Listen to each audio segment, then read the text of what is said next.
Welcome back. Moving forward, in this lesson, I'm going to talk about what is personal credit qualification. In other words, what constitutes a credit score, and I'm also demonstrate and take a look at just some sample credit reports. So here are the personal credit qualifications. So I'm going to walk you through one by one so you understand exactly what each of this really means. So first, we need a score of 700. Okay, so this is the benchmark that lenders use to gauge where you are in terms of your credit scores, or how good is your credit, or how bad is your credit, or is it adequate, and so on.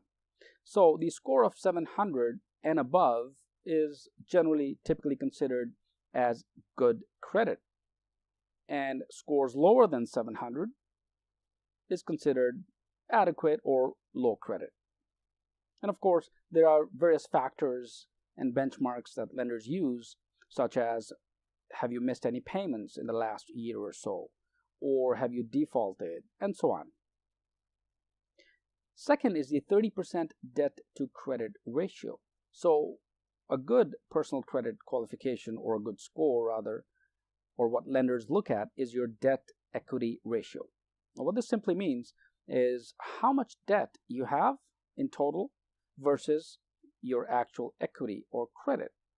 And that ratio determines where you are. So for instance, if you have, let's say, $100, okay, and you've borrowed $30 from your 100, so your $30 will be your debt, and then of course the remaining $70 is your actual equity that you have, right? So you get the idea what we mean by 30% debt to credit ratio.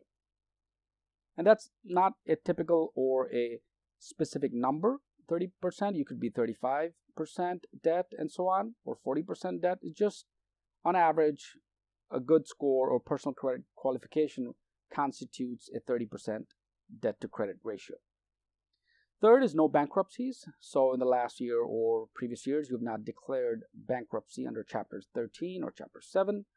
So in other words, you have not officially declared that unable to pay anything, right? No foreclosures. So if you're in real estate, for example, you've not missed out any of the payments on your houses, and the bank or the financial institution or the mortgage company has not taken over your house, right? So there's no foreclosures at all. Next, we have the no missing payments in the past 24 months, as I mentioned earlier. So every single time when you're making payments to your utility bills, for example, or other payments, loans that you've taken, the credit card payments, for instance, you have not missed a payment in the past 24 months. And I cannot stress this enough. It seems that we sometimes miss a payment, right? Even a small payment like $20 on a utility bill or $100 on a credit card bill. It actually affects your credit. So in order to qualify or have a good personal credit, you need to ensure that you've not missed a payment in the past 24 months. You also should have a major credit card, like American Express, for example, or Master, Visa, with a $5,000 maximum credit limit. So just a basic credit card that you must have with a certain amount of limit. 10-year personal credit history. This is sort of important, but it's nice because it shows you, the lender kind of takes a look at the report and your personal history and determines how well you've been doing in the last 5 or 10 years, right? So if you have a adequate or above adequate or good credit history, wonderful.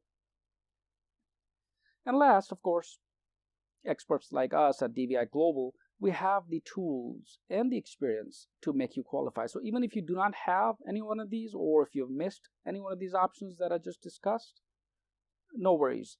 We have other tools. There's several other factors, like I mentioned earlier, right, that can actually allow you to obtain good personal credit.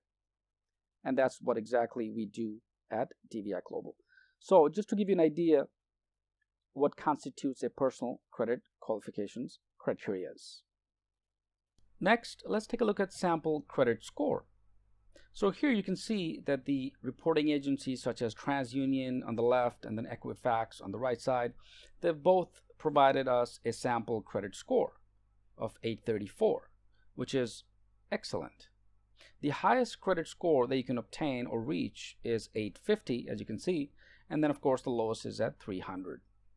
So lenders would take a look at your credit score, and if it's higher than, say, 700, they are more likely to grant you the line of credit, because they are aware that having a good score implies that there are no delinquent payments and your credit history over time is fairly good.